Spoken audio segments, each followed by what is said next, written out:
सुख सागर 10वां स्कंध 78वां अध्याय। राजा दंतवक्त्र व विदुरथ दोनों भाइयों का श्याम सुंदर से लड़ने के लिए आना। सुखदेव जी ने कहा, हे परीक्षित, जिस तरह दंतवक्त्र व विदुरथ दोनों भाई शिशुपाल के मारे गए थे, उनका हाल कहते हैं, सुनो। जिस दिन राजा शिशुपाल युधिष्ठिर के यज्ञ में तुमको यदुवंशियों समेत यमपुरी भेजकर उनका बदला लूंगा। पहले तुम अपना शस्त्र मेरे ऊपर चला लो, पीछे हम तुमको मारेंगे, जिसमें तुमको यह अभिलाषा ना रह जाए कि हमने दंतवक्त्र पर शस्त्र नहीं चलाया। तुमने बड़े बड़े शूरवीर युद्ध में मारे हैं, पर आज मेरे हाथ से जीते बचकर तुमको अपने घर जाना बहुत कठिन है। कहत सुनो मोहन गोपाला, धनी भ्राता मेरो शिशुपाला, जेहि के बैर काज यहाँ आयो, दर्शन महाराज को पायो। जाको दर्श तुम्हारो होई, भव सागर से उतरत सोई। अब मोको चिंता कछु नाही, दुहु भांति निर्भय मन माही। जो मैं मरो तुम्हारे हाथा, हुई हो स्वर्ग लोक को नाथा। और जो तुमको मार कर जियत रहो जग माही, तो राजन को राज हो या मैं संशय नाही।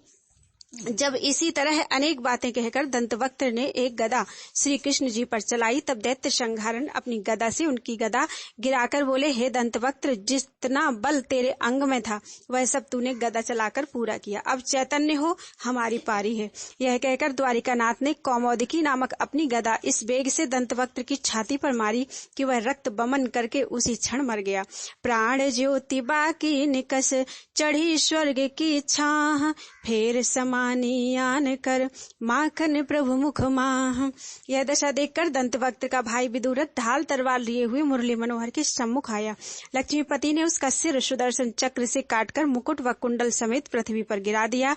जब उन दोनों के मरते ही उनकी सब सेना भाग गई, तब तीनों लोकों में हर्ष हो गया। देवताओं ने श्याम सुंदर पर फूल बरसाए और दुंदुभी बजाकर स्तुति करके बोले, हे दीनानाथ, तुम्हारी लीला अपरंपार है, कोई उसका भेद नहीं जान सकता। जय व विजय आपके द्वारपालक शनकादिक के शाप देने से प्रथम हिरण्याक्ष व हिरण्यकशिपु हुए, दूसरी बार रावण व कुंभकर्ण हुए और तीसरे जन्म में शिशुपाल व दंतवक्त्र हुए। वे शत्रुतावत तुम्हारा भजन व स्मरण करते थे। आपने उनका उद्धार करने के लिए 3 बार सगुण अवतार धारण किया और अपने हाथ से उनको मारकर फिर बैकुंठ में भेज दिया। ऐसा दीन दयालु व भक्त, अपने भक्त की रक्षा करने वाला दूसरा कौन होगा। जब सब देवता यह स्तुति करके और श्याम सुंदर को दंडवत करके अपने अपने लोक को चले गए, तब वृंदावन बिहारी भक्त हितकारी ने जैसे घायल व मरे हुए यदुवंशियों को अमृत रूपी दृष्टि से देखा, वैसे मरे हुए जी उठे और घायल लोग अच्छे हो गए। जब यह महिमा बैकुंठनाथ की देखकर सब छोटे बड़े उनका यश गाने लगे, तब लक्ष्मीपति सब यदुवंशियों को साथ लेकर आनंद पूर्वक दुंदुभी बजाते हुए द्वारिका में आए और राजा शाल्व आदि की जो वस्तु लूट लाए थे वह सब उग्रसेन को दे दी। उनको देखते ही सब छोटे बड़ों ने प्रसन्न होकर अपने अपने घर मंगलाचार मनाया। बैकुंठनाथ की आज्ञा से विश्वकर्मा ने जो स्थान दैत्यों ने तोड़ डाले थे, क्षण भर में ज्यों के त्यों बना दिए। श्री कृष्ण जी ने उसी दिन युद्ध करना छोड़कर यह प्रतिज्ञा की कि अब शस्त्र धारण नहीं करूंगा। इतनी कथा सुनाकर सुखदेव जी बोले, हे परीक्षित, जब कुछ दिन बीते, राजा युधिष्ठिर आदि पांडवों व दुर्योधन आदि कौरवों से महाभारत की तैयारी हुई, तब श्याम सुंदर राजा उग्रसेन से यह समाचार कहकर बलराम जी से बोले, हे भाई, इस महाभारत में मुझे क्या करना चाहिए। यह बात सुनकर बलदाऊ जी ने मन में विचारा कि मुरली मनोहर पांडवों की इच्छा पूर्ण करने के लिए महाभारत कराना चाहते हैं। मैं वहां रहकर दुर्योधन अपने चेले की सहायता करूंगा तो केशव मूर्ति खेद मानेंगे और श्याम सुंदर की आज्ञा पालन करने में दुर्योधन बुरा मानेगा। इसलिए हस्तिनापुर ना जाकर तीर्थ यात्रा करने चला जाता हूँ। आगे जो इच्छा बैकुंठनाथ की होगी वैसा करेंगे। यह बात विचार कर रेवती रमन ने श्री कृष्ण जी से विनय किया, हे महाप्रभु, आप हस्तिनापुर में जाकर जैसा उचित हो वैसा कीजिए। मैं तीर्थ यात्रा करता हुआ वहां आकर पहुंचूंगा। यह वचन सुनकर केशव मूर्ति ने महाभारत कराने की इच्छा से बलदाऊ जी को वरजना उचित नहीं जाना। जब वसुदेव नंदन कुरुक्षेत्र में जहां 18 अक्षौहिणी दल महाभारत करने के लिए इकट्ठा हुआ था गए, तब बलदाऊ जी भी प्रवास क्षेत्र सरस्वती, गंगा व यमुना आदि बहुत तीर्थों पर स्नान दान व यात्रा करते हुए नीमसार में मिश्रिख में पहुंचे। वहां पर उन्होंने क्या देखा कि एक स्थान पर बहुत से ऋषिश्वर व मुनि इकट्ठे होकर यज्ञ करते हैं। दूसरी जगह रोमहर्ष सूत पौराणिक चेला वेद व्यास जी का सिंहासन पर बैठा हुआ शौनकादिक ऋषिश्वरों को कथा सुनाता है।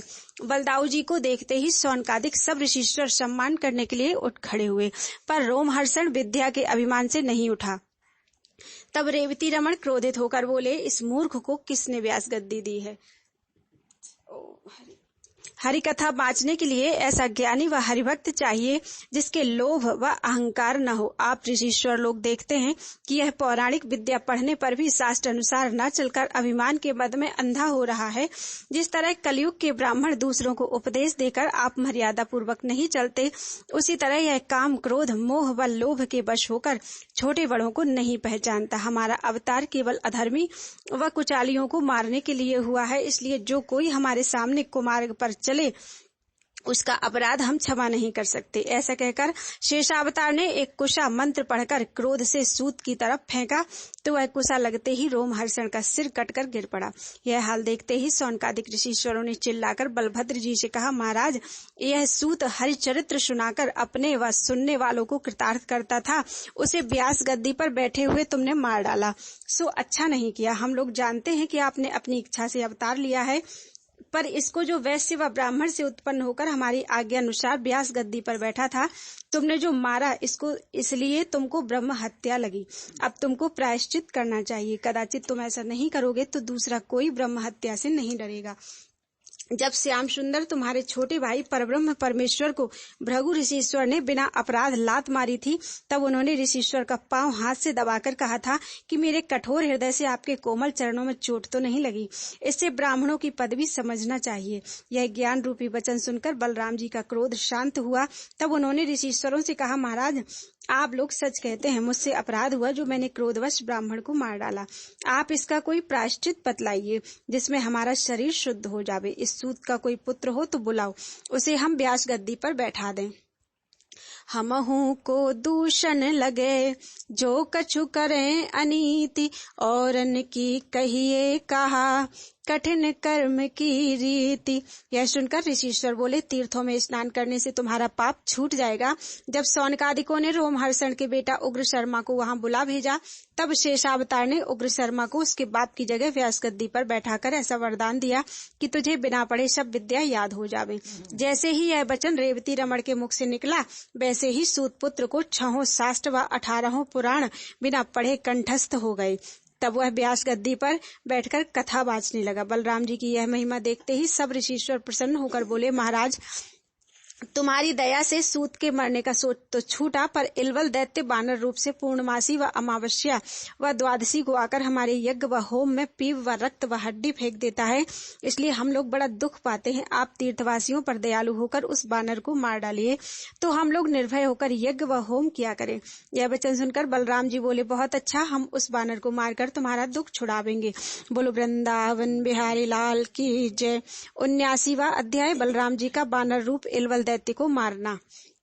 सुखदेव जी बोले, हे परीक्षित, रेवती रमण ऋषीश्वरों के कहने से इलवल दैत्य को मारने के लिए कई दिन तक नीमसार मिश्रिक में टिके रहे। पूर्णमासी के दिन बड़ी आंधी चलकर पानी व रक्त व पीऊ बरसने लगा। उस समय ऋषीश्वरों ने बलराम जी से कहा, महाराज, ये सब लक्षण उस बानर के आने के हैं। यह वचन सुनकर बलदाऊ जी ने जैसे ही हल व मूसल अपने शस्त्रों को याद किया, वैसे ही वे दोनों उनके पास आ पहुंचे। जब वह बानर रूपी दैत्य श्याम रंग पहाड़ ऐसा लंबा व चौड़ा, बड़े बड़े दांत व लाल लाल आंखें निकाले, डरावनी सूरत बनाए, त्रिशूल लिए, बादल के समान गरजता हुआ वहां आया, तब बलदाऊ जी अपना हल व मूसल उठाकर उसकी तरफ चले। उनहु राम ही देख के जान लियो मन माहि, इन समान योद्धा बलि तिहु लोक में नाही। जब उस बानर ने बलराम जी को अपने से बलवान देखा, तब वह मंत्र के बल से अंतर्धान होकर मल व मूत्र बरसाने लगा। यह दशा देखते ही रेवती रमण ने उस बानर को हल की नोक से उठाकर पृथ्वी पर पटक दिया और एक मूसल उसके सिर पर ऐसा मारा कि उसके प्राण निकल गए। उस दैत्य का मरना देखकर सब ऋषीश्वर इस तरह प्रसन्न हो गए जिस तरह वृत्तासुर दैत्य के मरने से देवता आनंदित हुए थे। उसी समय ऋषीश्वरों ने रेवती रमण को आशीर्वाद देकर ऐसी सुगंधित पुष्पों की माला गले में पहना दी जिसके फूल कभी न कुमलावे। देवताओं ने बलदाऊ जी पर फूल वर्षाकर दुंदुभी बजाई। तहाँ लाए सब देवता, भूषण बसन बनाए, पहिराए बलराम को, शोभा कही न जाए। जब ऋषिश्वरों ने दैत्य के मारे जाने से निर्भय होकर बलदाऊ जी को विदा किया, तब रेवती रमण गढ़ मुक्तेश्वर, गोमती, गंडक, गंगा, ब्यासा, कौशिकी, सरयू, पुलहाश्रम, सोनभद्र, प्रयाग, काशी आदि तीर्थों में गए और वहां पर स्नान व दान किया। फिर वहां से गया जी, गंगा सागर, गोदावरी, भागीरथी, सिंगल द्वीप, भीमरती, सेतुबंध, रामेश्वर, विंध्य क्षेत्र, श्रीशैल आदि तीर्थों में जाकर स्नान करके 10-10 हजार गौ विधि पूर्वक ब्राह्मणों को दान दिया। फिर वहां से स्वामी कार्तिक, अगस्त्य मुनि, परशुराम जी और अर्जुन बाला का दर्शन करते व राह में सब लोगों को सुख देते हुए वर्षवें दिन पृथ्वी की परिक्रमा करके हरिद्वार में आए। तहाँ सुनी बलराम जू, लोगन से यह बात, पांडु सुतन अरु कौरवन, युद्ध होत दिन रात। यह हाल सुनते ही रेवती रमण कुरुक्षेत्र को चले। जिस समय राजा दुर्योधन व भीमसेन महाभारत के 18वें दिन आपस में गदा युद्ध कर रहे थे, उसी समय वहां पहुंचे। जब उनको देखकर युधिष्ठिर आदि 5 भाई वह दुर्योधन ने दंडवत किया, तब बलदाऊ जी उन लोगों को आशीर्वाद देकर बोले, बड़े सोच की बात है कि श्याम सुंदर त्रिभुवनपति के रहने पर भी कौरवों व पांडवों ने रजोगुण व तमोगुण के वश होकर अपने भाई बंधु आदि लाखों मनुष्यों का नाश किया। भीमसेन व दुर्योधन दोनों मनुष्य बल में बराबर हैं, पर भीमसेन का श्वास लड़ते समय नहीं फूलता और दुर्योधन गदा युद्ध उससे अच्छा जानता है। उनकी यह दशा देखकर बलदाऊ जी ने भीमसेन व दुर्योधन से कहा कि तुम लोग लड़ना छोड़ दो, जिसमें तुम्हारा वंश रहे। महाभारत करने में इतना परिवार तुम्हारा मारा गया, तिस पर भी तुमको अपना भला व बुरा नहीं सूझ पड़ता। यह वचन सुनते ही परमेश्वर की इच्छानुसार दोनों वीरों ने बलदाऊ जी से हाथ जोड़कर विनय किया, महाराज अब रण पर चढ़कर हम लोगों से नहीं उतरा जाता। यद्यपि बरजे राम जू, युद्ध करो मति कोय, तद्यपि उन मान्यो नहीं, भावी परवल होए। जब रेवती रमण के समझाने पर भी उन दोनों ने लड़ना नहीं छोड़ा, तब बलदाऊ जी बैकुंठनाथ की इच्छा समझकर चुप हो रहे। उसी समय भीमसेन ने एक गदा दुर्योधन की जंघा में ऐसी मारी कि उसकी जंघा टूट गई और वह पृथ्वी पर गिर पड़ा। तब दुर्योधन ने बलराम जी से रोकर कहा, हे महाप्रभु, आप मेरे गुरु हैं, मैं आपसे झूठ नहीं कहता। इस महाभारत में सब मनुष्य तुम्हारे भाई श्री कृष्ण के सम्मत से मारे गए हैं। पांडव लोग उन्हीं के बल से लड़ते हैं, नहीं तो इनकी क्या सामर्थ्य थी जो कौरवों से लड़ते। युधिष्ठिर आदि 5 भाई इस तरह श्याम सुंदर के वश हो रहे हैं, जिस तरह काठ की पुतली को नट अपने अधीन रखकर जिधर चाहे उधर नचावे। द्वारिकानाथ को ऐसा उचित नहीं था जो पांडवों की सहायता करके हमारे साथ शत्रुता करें। देखो, भीमसेन ने दुशासन की भुजा उखाड़कर उसे मार डाला और हम लोगों के सम्मुख उसका रक्त पिया। अधर्म की राह मेरी जंघा में गदा मारकर मुझे पृथ्वी पर गिरा दिया। मैं इससे अधिक पांडवों के अधर्म का हाल आपसे कहाँ तक वर्णन करूं। जो कुछ मेरे भाग्य में लिखा था सो हुआ। जिस तरह इस महादुख में आपने दयालु होकर दर्शन दिया, उसी तरह मेरे लिए जो उचित हो सो कीजिए। जब यह अधीन वचन दुर्योधन से बलदाऊ जी ने सुना, तब श्री कृष्ण जी के पास जाकर बोले, हे भाई, तुमने यह कैसी माया फैलाई जो इतने मनुष्य महाभारत में तुम्हारे सामने मारे गए। दुशासन की भुजा उखड़वाकर दुर्योधन की जंघा तोड़वाई। यह धर्मयुद्ध की बात नहीं है। कोई बलवान मनुष्य किसी की भुजा उखाड़कर कमर के नीचे गदा चलावे। धर्मयुद्ध में एक एक मनुष्य अपने बराबर वाले को ललकार कर लड़ते हैं। यह सुनकर वसुदेव नंदन बोले, हे भाई, तुम नहीं जानते, कौरव लोग बड़े अधर्मी और पापी हैं। उनका हाल कुछ कहा नहीं जाता। देखो, पहले दुर्योधन ने दुशासन व शकुनी के कहने से कपट जुआ खेलकर सब देश व धन युधिष्ठिर का आदि का जीत लिया और उनको 13 वर्ष वनवास दिया। फिर दुशासन ने सिर के बाल पकड़े हुए द्रौपदी को राजसभा में लाकर नंगी करना चाहा। जिस समय दुर्योधन ने द्रौपदी जैसी पतिव्रता को अपनी जंघा पर बैठाने के लिए कहा, उसी समय भीमसेन ने सौगंध खाकर यह प्रतिज्ञा की थी कि दुशासन की भुजा उखाड़ कर दुर्योधन की जंघा अपनी गदा से तोड़ूंगा। वही प्रण भीमसेन ने अपना पूरा किया। इसके सिवा और जो अधर्म व पाप कौरवों ने युधिष्ठिर आदि से किए हैं, उसका हाल कहाँ तक तुमसे कहूँ। यह महाभारत की आग जो प्रज्वलित हो रही है, किसी तरह बुझ नहीं सकती। तुम इस बात का कुछ सोच मत करो। जब बलदाऊ जी ने यह वचन मुरली मनोहर के मुख से सुना, तब उनकी इच्छा इसी तरह जानकर कुरुक्षेत्र से द्वारिकापुरी में चले आए और वहां से अपनी स्त्री रेवती और कई यदुवंशियों को साथ लेकर फिर नेमसार मिस्टिक में इस इच्छा से गए कि जिसमें ब्रह्म हत्या का पाप जो तीर्थ स्थान करने से छूट गया था वह ऋषिश्वरों को दिखला आवे। जैसे सौनकादिक ऋषिश्वरों ने बलदाऊ जी को देखा, वैसे ही अति प्रसन्नता से आशीष देकर कहा, अब तुम्हारी ब्रह्म हत्या छूट गई। जब यह वचन बलदाऊ जी ने सुना तब बड़े हर्ष से वहां स्नान, दान और यज्ञादिक शुभ कर्म किया। ऋषिश्वरों को ज्ञान उपदेश देकर यदुवंशियों समेत द्वारिकापुरी में चले आए और अपने जाति भाइयों का सम्मान किया। राम कथा पावन सदा कहे सुने जो कोय, ताको श्री भगवान सो प्रेम प्रीति अति होए। बोलो वृंदावन बिहारी लाल की जय।